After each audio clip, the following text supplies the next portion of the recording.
Hey, Dr. Kushner, thank you so much for joining us here.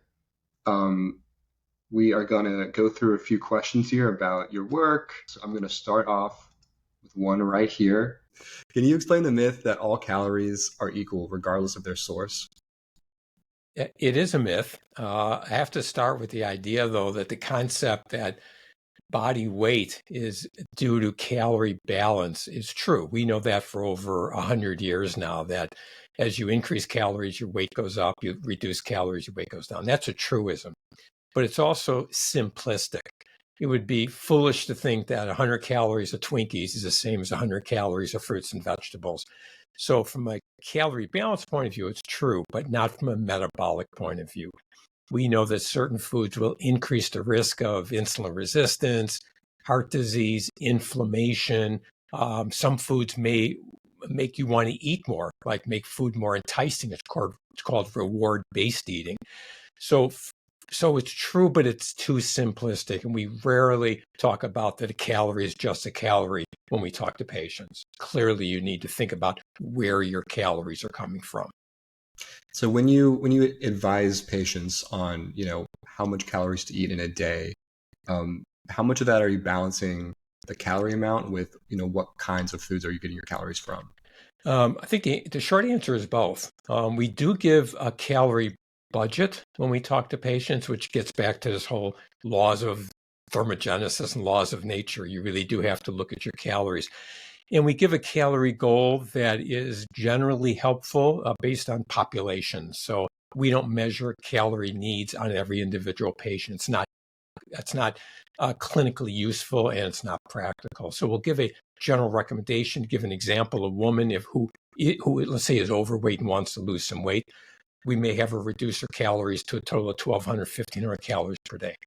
But along with that prescription is what is a healthy, balanced diet look like. So it really is never given in isolation. It's always both given together. And the makeup of the diet, when it comes to, how much protein, how many carbohydrates, how much do you change that based on the needs of each patient? We start with some general recommendations, which is based from dietary guidelines, such as example would be 15% of protein, 50% or so carbohydrate, and the rest coming from fat. And you have variations from that.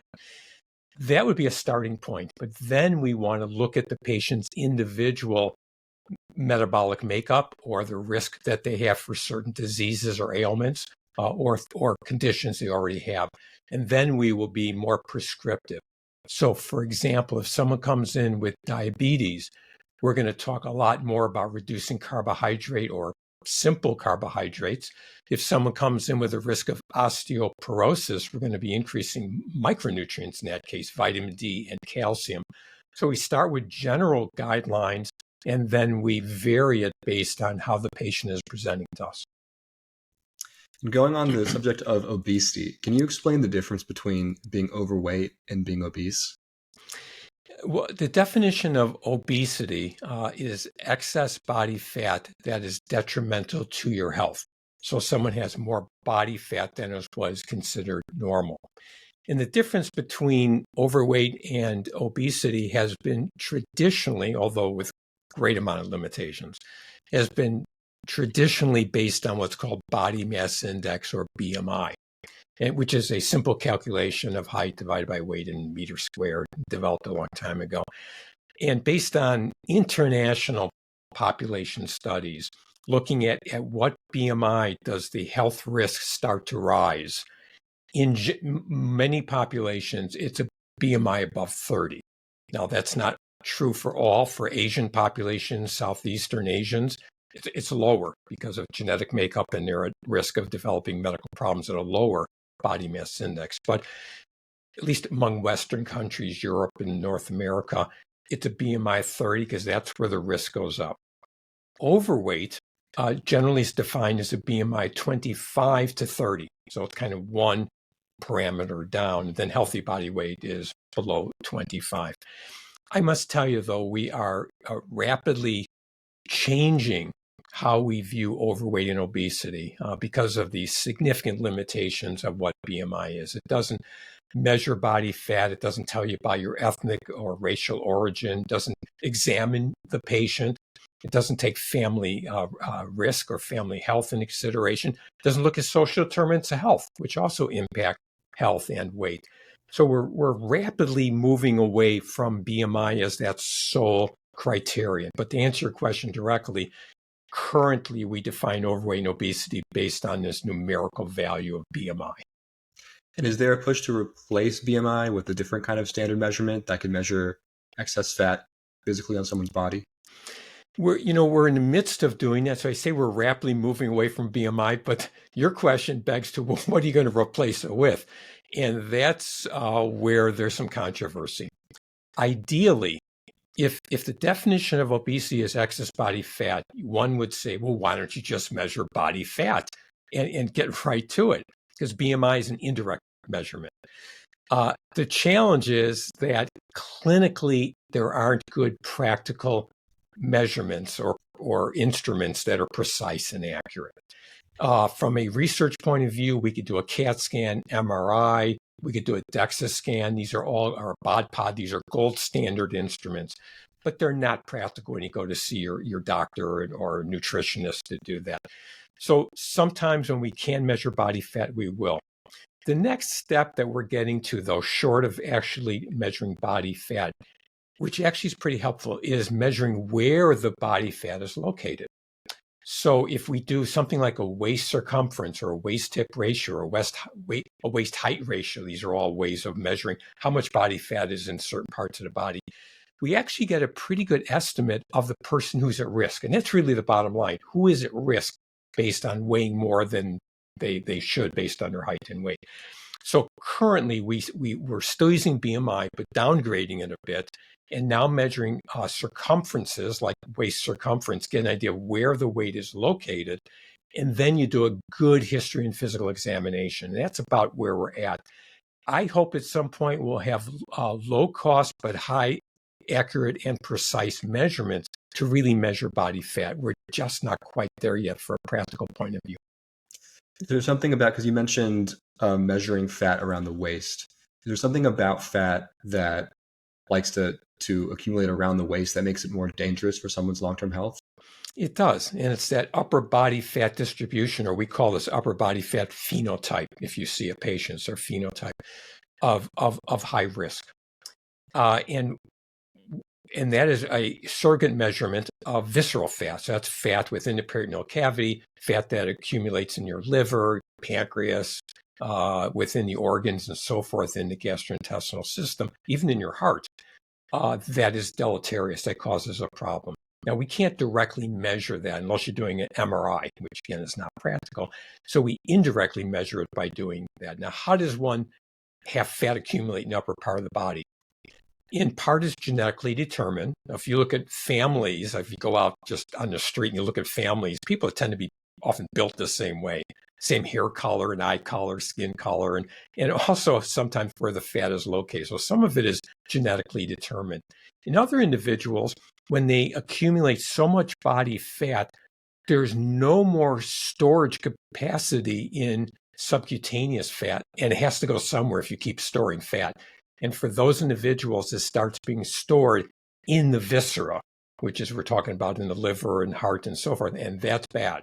That fat was never intended to be laid down in organs. But if it accumulates there, it's called ectopic fat. People refer to ectopic pregnancy as where it occurs where it's not supposed to. We call this ectopic fat because it wasn't really supposed to be there.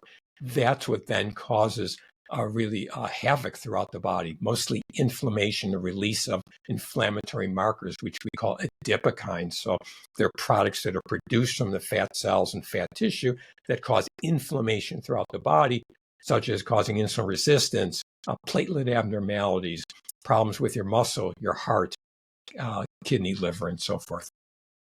And obviously, someone's lifestyle is going to contribute to a diagnosis of obesity. But how much does genetics play a role? I'm thinking of my own family, where one side is all people who are like skinny as rail. The other side are people who do struggle with weight loss. It seems like it's much harder for some people to lose weight and much easier for them to put on weight.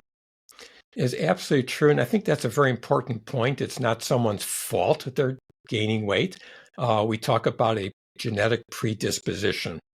So like many other diseases that we treat as physicians, you're genetically predisposed to a problem, but based on your living conditions, social determinants of health, your diet, your activity, social engagements, and so on, you then can manifest that disease. So in families where everyone's overweight, that's a pretty strong, probably genetic predisposition. Similarly, if someone's always thin in the family, it's a strong genetic predisposition.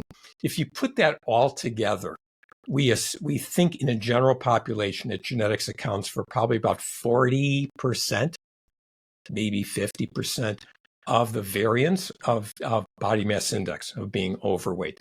You have quite a bit of control over that, but you still can't change your genes. So if you are predisposed because of your family endowment to be overweight, you have to be very attentive to how you're living your life in order to combat that genetic predisposition. And can it also make it, your genetics make it difficult for someone to lose weight? I mean, I'm thinking of people that I know who have been on, different diets and programs. And for those people that you find where, your typical program just doesn't work, what do you recommend to them? Genetics links your cause to gaining weight, and it probably likely has the same effect to lose weight, although I can generalize that to all individuals who are gaining weight over time, whether you had a genetic predisposition or not.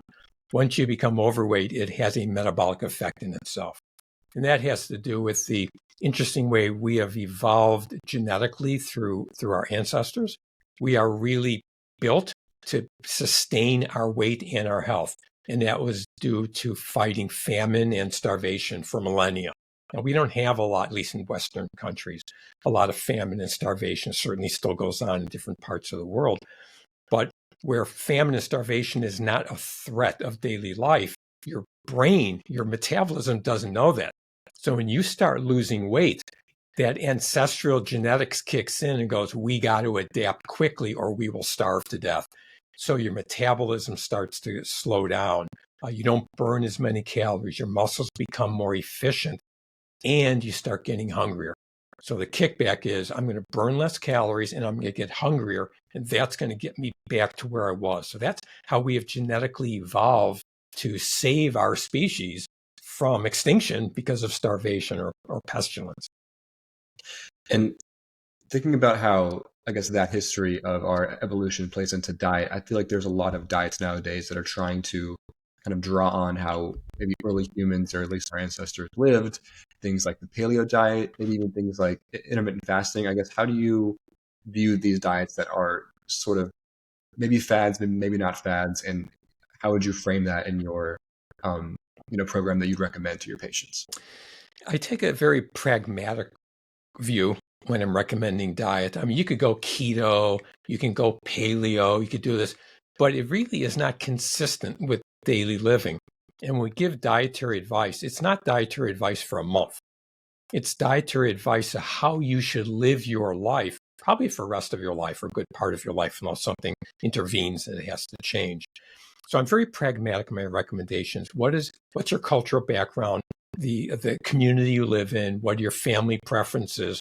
And let's see if we can modify what you are currently eating so it becomes healthier and healthier. I call it a progressive diet. In general, I try to guide my patients to have more of a plant-based diet because there's just a lot of evidence from around. In fact, most of the world population eats a plant-based diet, but you also have to make sure you get enough protein. We know that the Mediterranean diet has a lot of evidence of health, but frankly, I see a lot of patients who don't even know what the Mediterranean is, let alone Mediterranean diet. So you have to be very conscious of what your patient's desires are and their personal goals. So I personally, in my own counseling with patients, I shy away from prescribing a specific diet, like you must go keto or you must go time-restricted eating, because I want them to be comfortable with what they're living and be able to take that out to a restaurant or another family occasion and not be a prisoner in their own home trying to follow keto as an example. One more sort of extreme diet that I feel like comes in and out of fashion is the idea of a detox. What are your thoughts on that? I'm assuming that probably find that to be not as sustainable. Well, it's a misnomer to begin with. I think it comes from the idea of imagery, that people can be coaxed into thinking that your body builds up toxins and residue, and the image of a pipe is often given for your bowel, where you get this corrosiveness and you get a buildup in it, and you have to detox and cleanse your body of all of this, and that is really not true. No one has plutonium in them. I mean, it's not like we have toxins in us all the time. So it's rather silly. I think people gravitate to it though, because people behaviorally like to have a demarcation between one day I'm not eating healthy, the next day I'm eating healthy. I'm going to detox and get there and rid my body of all these problems. So I think culturally and belief wise, it makes sense. Medically, it makes no sense at all, unless you have extra iron in your body or copper or something like that.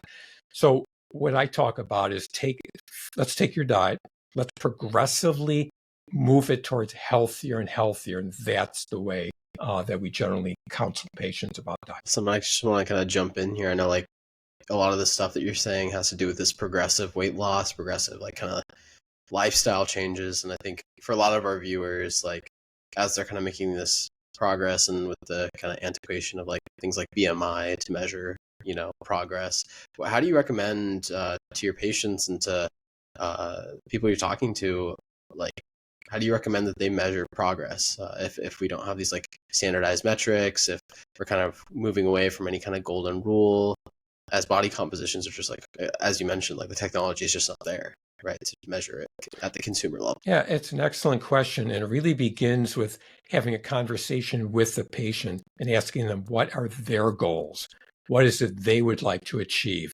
If you were working with me for the next 3 months, where do you see yourself? And I'm not talking about where you see yourself on the scale, although they certainly can tell me that. I'm more interested in their quality of life, their mobility. Maybe some of them want to be off of insulin or not start insulin for diabetes. Others want to be able to climb a flight of stairs with less knee pain or more intimacy with their partner. Whatever their goal is, that to me is the best way to track it. Now, if weight loss is the goal, which is the basis of your question, there we're going to talk about first, you want to follow your weight to get some data. So there's been a big movement about don't weigh yourself, get off the scale. You can do that. But if you lose just 1 pound a week and you're not weighing yourself, you may think it's fruitless, it's hopeless, but yet you lost a pound a week. You don't feel a pound a week. So unless you measure those small decrements in weight, you don't even know if you're being successful. So I encourage people to weigh yourself to have some data. Now, the rate of weight loss really varies from person to person. I'm not as interested in the rate of weight loss as long as these other metrics are being attained. Yeah, that's go ahead. I was going to add just to one point you made. You said about the progress every week is different for every person. What advice would you give to a patient who feels frustrated at their pace? First of all, I would use empathetic language and say, I know this is difficult and I hear you. It's the first thing I would say. The second thing is let's get some data. Let's get a better idea of what you're eating, how much you're eating, and you could do that by keeping a diary or some kind of food tracking. Let's talk about how physically active you are. Let's say how many steps you're taking every day, and let's get your weight. So this is data that I can use as your healthcare provider to make sense of where you're at. In general, when we do this, patients understand how their body works better. They feel more in control because they understand the principles of how body weight is regulated, diet and physical activity, and what your body weight is.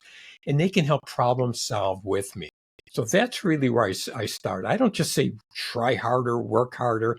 I really want to know what they're doing. And it said in general, like I said, we can problem solve and get to the solution of helping them be more successful. Yeah, and I guess as a follow-up question, you kind of talk about some of these metrics, like, what are you eating, how many steps you're taking, things like that. A lot of those require like tools or technology in some way. And I'm kind of curious as, again, like a lot of people listening are probably like, at a very wide range of like what's accessible to them. And so like kind of what do you recommend as like a bare bones starting method? You know, if you have nothing to kind of spend on your health, as opposed to someone who has a lot of access and resources to kind of start spending on their health.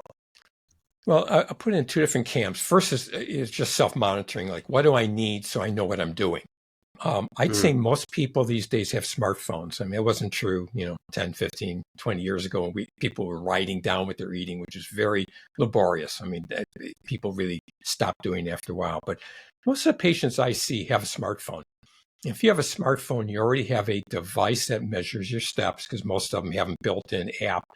And there's apps available so you can track your diet. Some of them are even camera phones. So that helps. If you don't have a smartphone, then you have to really rely on writing it down if you're doing that.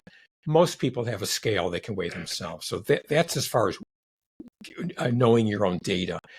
But as far as additional help, which is what most people are asking for, is I know that, doc, but I need help to do this. Now you're talking about access to good advice that you can count on. And that could be either through Google, certainly, there's a lot of websites through the government or through private groups that you can get recipes or different guidance.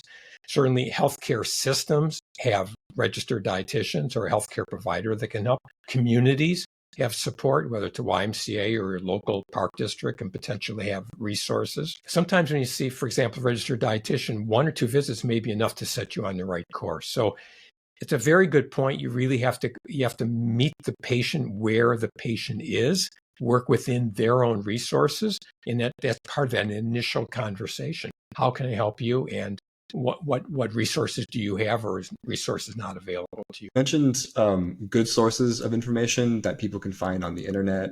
Are there any bad sources of information that you tell people to stay away from? Certainly promotional sites. I can't think of one offhand. Certainly there's a lot of TikTok and so on where you have a personality telling, or, an influencer who's giving advice on what worked for him or her. So I recommend it to you, as if they know who you are, if it works for them.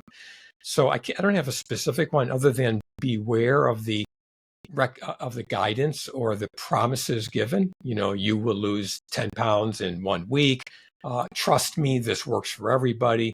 Those kinds of things really don't work when it comes to medical advice. About sort of culture a few times and how that plays into people's beliefs and their behavior and how that affects their weight loss. I'm curious to know what your thoughts are on the sort of popular cultural trend of body positivity, and how that sort of factors into giving people advice on how to change up their behaviors and see, results in a certain way. Well, I think it's been a very positive movement overall. We have a lot in common, whether you're part of the body positivity movement alone or medical community. Sometimes they're at odds. If you're doing a Venn diagram, there is more overlap between the two than lack of overlap. The overlap comes to reducing discrimination among individuals living with obesity, increasing respect in the autonomy of individuals to do what they want with their own body, reducing bias and stigma. We agree completely, using empathy, sensitive language, and so on. Where we don't overlap is some individuals strongly believe that living in a large body and having obesity is not harmful for me, that I am built this way, and I'm not likely to get any medical problems unless I feel discriminated against by you, and then stress causes that. There's not a lot of evidence for that. There's a great deal of evidence that obesity and as excess body fat impairing health is quite strong. We know that individuals who have obesity, who are healthy today, over 10 years have a higher risk of developing medical problems over the next decade. So I agree almost entirely with the body positivity movement. Where I diverge is the fact that obesity can be harmful to your health. The bottom line, however, is people could do what they want with their body if they're not interested in seeking medical care or taking positive steps to eat healthy, move more, get good night's sleep, deal with stress, and have good social relationships, and don't use things like alcohol excessively and smoking.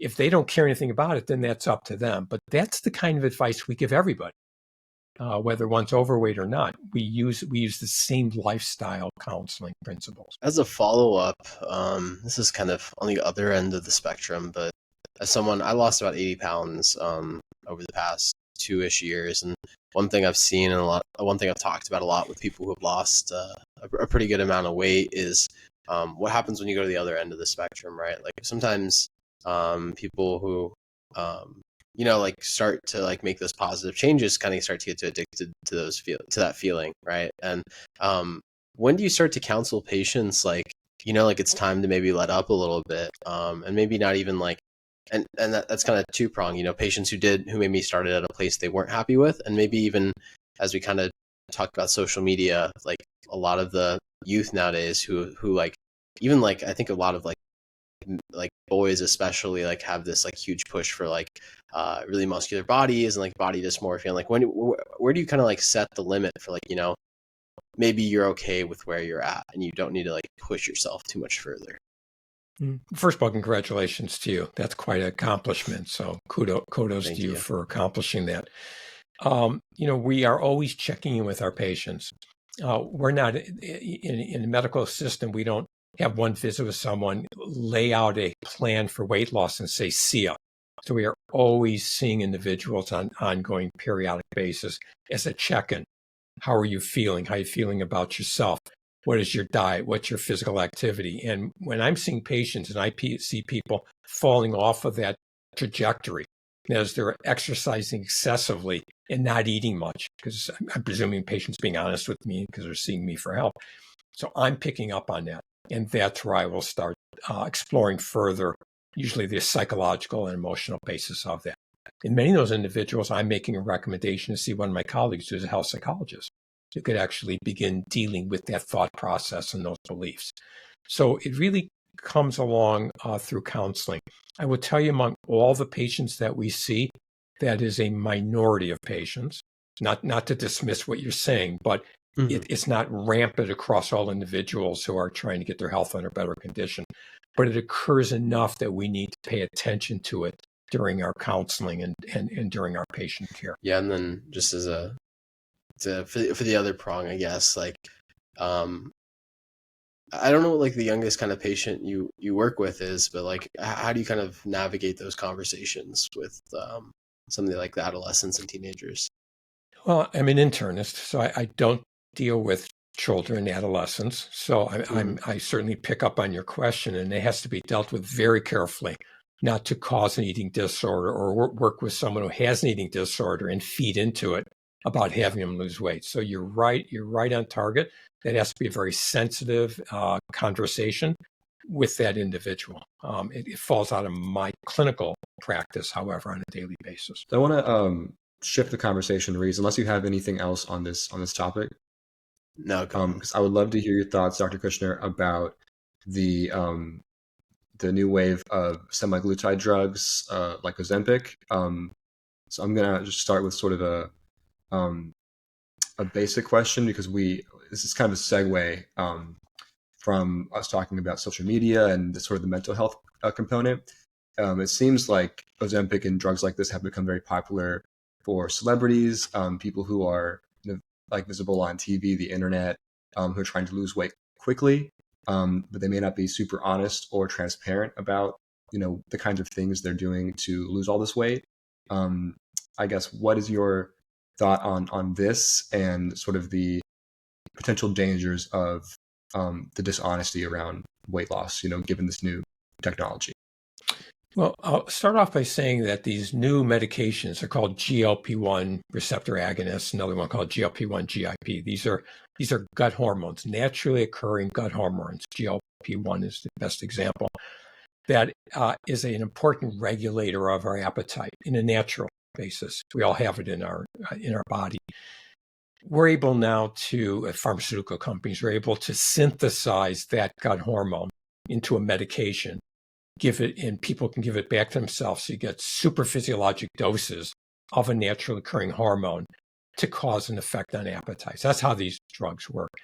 It represents an important inflection point in the pharmacologic treatment of obesity. All the medications prior to this have been, I would say, modestly helpful to regulate appetite. These drugs are highly effective, so highly effective that the influencers and people in social media have taken up on it to see how much weight loss they can use, and have influenced a great deal to use these medications in inappropriate ways. Inappropriate meaning they don't even have overweight or obesity, but they're using it for aesthetics, really just to lose weight, without a lot of monitoring as well. So I've two thoughts about influencers. I'm going to start with the positive thought. Positive thought is that it has put on the radar of most people, at least in the United States, that there is a medication available that can help you lose weight effectively. So as a consequence, many patients are now coming to their healthcare professional asking for help and starting the conversation about obesity that they never did before. They just wouldn't even bring it up. My healthcare provider is not interested. I'll manage it myself. So they're getting the understanding that it isn't just their fault, that there is a medication that can help you. So that's the good thing. It's getting the word out. The bad thing, however, is that it is getting the message out that anyone can take it without any monitoring, and there's no rules at all about how to get it. You just need to. It's like the Hunger Games, right? If I find a pharmacy, I'm going to get it. I'm going to get it before you do, which is unfortunate. So that's the downside. The pharmaceutical companies that are dealing with this I think they're trying to do a good job around this and not promoting it in such a way, but they don't have influence over influencers. I mean, they're just running with it. We'll have to see how this shakes out. One of the consequences of it, which you probably know as well, is that companies cannot make enough of these medications because so many people are taking it that shouldn't be taking it. And there aren't enough medication around for individuals who are good candidates, people with diabetes, people with obesity. So it's going to take some time to straighten out the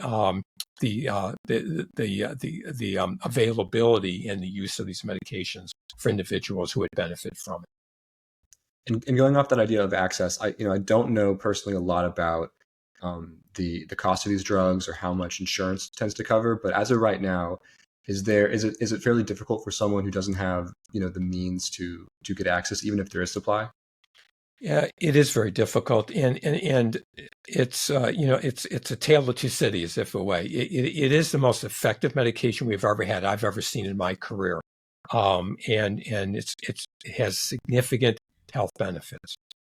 The other side, though, of tale of two cities, is that it's increasing the inequity in our society. That is, if you do not have insurance coverage for this medication and you're a candidate for it, you can't get it. So it's really exposing the worst side of our healthcare system. Medicare generally does not cover this for individuals with just obesity. Medicaid varies from state to state, as you know. Most of them do not carry this highly effective medication. Private insurers, maybe 40% or so, depending upon who you work for and what the health plan actually covers. So we got a long way to go for health parity. The cost is beyond the means of an average person. You're talking about $800 to over $1,000 per month out of your pocket. It's unaccessible for most people. And I understand, I think based on my own learning, that obesity, these kinds of health outcomes do have a socioeconomic component. Is that accurate? Absolutely. We talked before about is a calorie, and I was saying it's not that simple. It's really much more complex. Part of that complexity are all the other determinants that cause someone to not only develop obesity, but have the complications of obesity. Food, physical activity, deprived sleep, stress, and now you're getting into other things like social determinants of health, safety of where you live, affordability, crime in the area, the lighting in the area, the pollution in the air. All of these things are part of that social determinants of health fabric that can increase the worsening of the obesity and the complications of obesity. And do you see these drugs like Ozempic as a way to maybe, if they were more accessible to people who are lower income, to sort of normalize health outcomes? I think it would be helpful. I want to make one important point. Despite me saying it's an inflection point in obesity treatment, the most effective medications we have, it is not a solution to the public health of obesity or poor health. We don't have a pharmacologic solution to a public health problem. So our conversation is really talking about the clinical state of obesity, someone coming into the healthcare system. So having said that, I think individuals of low resource communities and so forth can certainly benefit from drugs like this, but it's not going to help their social determinants of health. That's also impacting their. And you mentioned it briefly, but I'm curious to know more about how these drugs work. Like, what is the mechanism? I think you mentioned appetite, but if you could just give like a quick overview about how they work and in what case you recommend them to a patient. Mm-hmm. Sure. So to recap, these medications are naturally occurring hormones that are produced in our intestine. And when you consume food, these hormones are released from your intestine. So you feel more satiated, right? More full, less interested in eating. And where the action is happening in the brain. So they go up to the brain. And the brain is the control center. That's the computer of the body, right? It's the brain that's telling you, are you hungry? Are you full? Is this food enticing? Does it smell better? Am I getting reward from eating? That's all coming from the brain. So even though these hormones, or whether you inject it on a weekly basis, they circulate up into the brain is making that determination. So we now know that the pharmaceutical company has been able to, as I said before, synthesize these gut hormones and make them survive longer in the bloodstream. So once a week injection, which has been a significant change in patient care. You don't have to inject every single day, although you still need a needle because they're made out of protein, peptides. But once a week is enough for that whole week, and it keeps these hormone-like drug very, very high in the blood. So you really are kind of feeling full.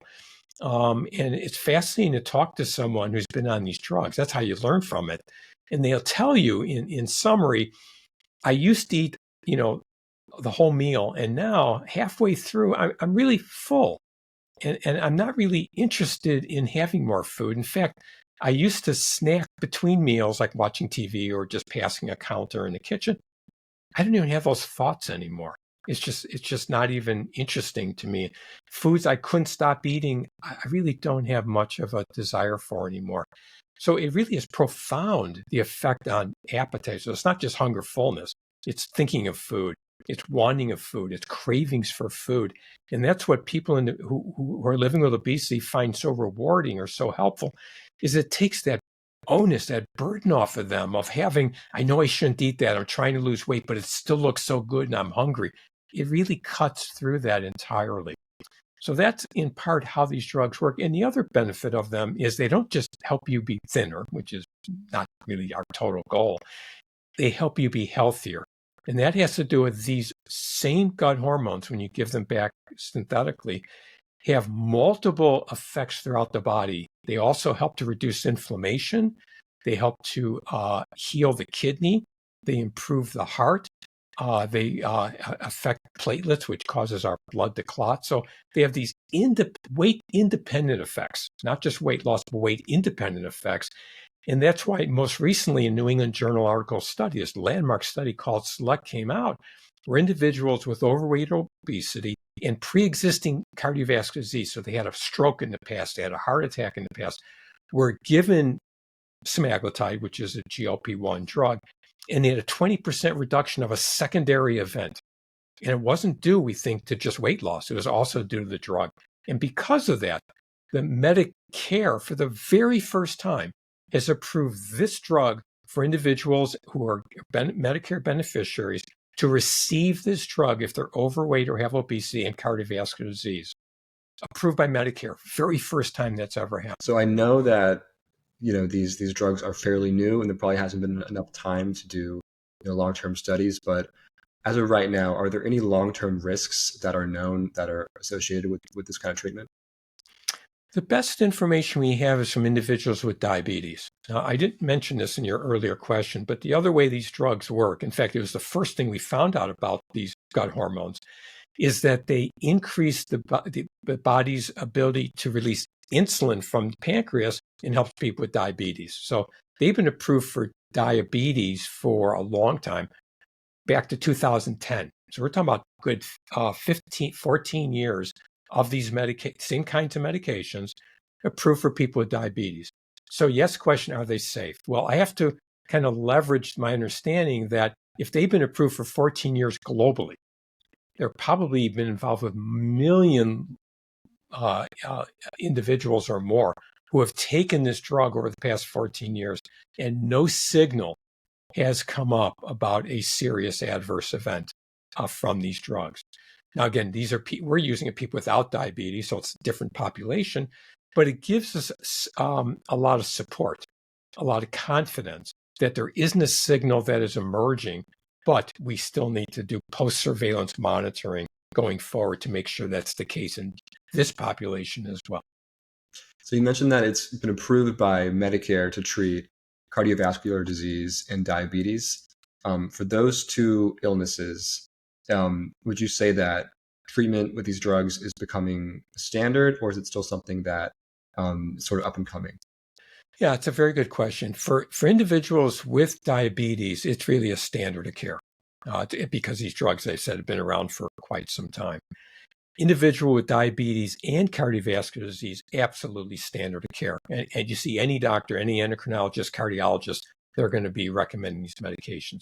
What is new, however, is an individual with overweight obesity without diabetes and cardiovascular disease. And that study was just published. It is not yet in that population a standard of care because the study is still too new.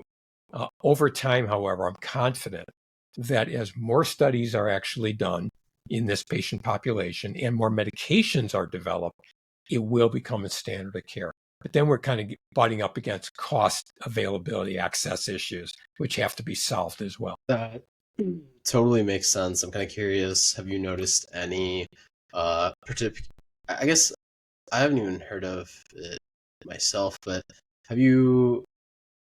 has Ozempic or, these SGLT drugs, like, are they ever like paired with others, and has there been any in particular that kind of start to have like a little bit more of a synergistic effect? Yeah, so the study I mentioned before, SELECT, which was this global study of individuals over obesity with cardiovascular disease without diabetes, semaglutide was given versus placebo in addition to standard of care. So the vast majority of these individuals were already on a statin, which everyone knows about to bring your cholesterol down. They were on platelet inhibitors, which makes your blood a little thinner, on beta blockers, which brings your blood pressure down. And many of them were also on SGLT2 inhibitor that you were just talking about. So the unique thing about this SELECT study, which is so exciting, is it wasn't take away all the standard of care and give semaglutide. It's let's take where they're already on and add semaglutide, and it still reduced the risk of secondary heart disease by 20%. So we're always using combinations depending upon the individual. The question you asked before, though, will it become a standard of care on top of everything else?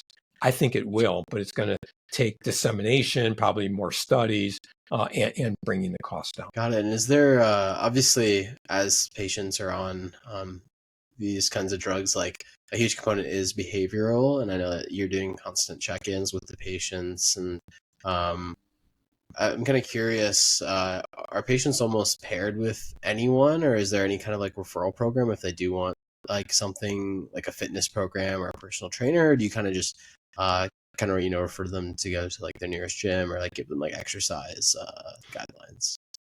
So the answer to your question, of course, will depend upon which program the individual goes to. Here at Northwestern, we have a Center for Lifestyle Medicine, which is a interprofessional program of medical providers, registered dietitians, health psychologists, and then a whole suite of bariatric surgeons. So we have a gamut of treatment for individuals with obesity.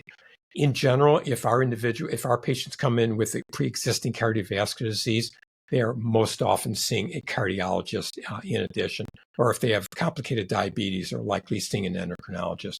Regarding the behavioral treatment, they will often see a registered dietitian to really fine-tune or to review the dietary component. Physical activity, because of reimbursement issues, we're generally recommending physical activity and exercise ourselves. or referring back to a gym or to videos, because in the healthcare system, it's very difficult to have an exercise physiologist in your practice. And health psychologists, of course, if there's an emotional aspect or a behavioral aspect or psychological aspect, then we'll recommend that health psychologists become part of the team. Got it. And as we kind of start to just close this out, I'm kind of curious if you have any like favorite tools or apps that you recommend. Like, yeah, I know, like, again, like one big one for me, like when I was losing weight, was like MyFitnessPal for like calorie counting. And then I know that there's a lot of other apps on the market. You know, there's Noom, there's like literally countless. So I'm kind of curious, do you have any favorites of your own? Some of my favorites are MyFitnessPal, which is one you mentioned. Livestrong is another one. Noom is a program. Weight Watchers, of course, is a very long-term program. There are free ones as well. The government has MyPlate, which you can use, which is free, and that's through the government.